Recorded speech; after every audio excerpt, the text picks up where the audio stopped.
Hello అందరికీ. అందరూ ఎలా ఉన్నారు? బాగున్నారా? మేము కూడా బాగున్నామండి. ఈరోజు మా టిఫిన్ ఇడ్లీ అనమాట.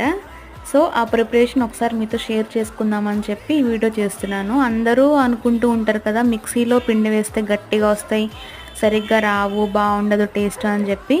అసలు అలా ఏం కాదు. మనం కరెక్ట్‌గా కొలతలతో గనక వేసామంటే చాలా అంటే చాలా సాఫ్ట్‌గా, స్మూత్‌గా ఉంటాయన్నమాట.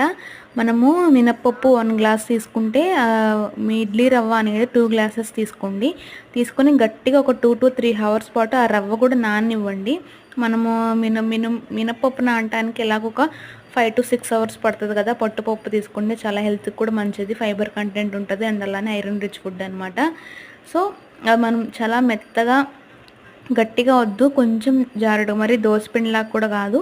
ఒక మీడియం కన్సిస్టెన్సీ వచ్చేలాగా వేసుకోండి. ఇడ్లీ అయితే చాలా అంటే చాలా సాఫ్ట్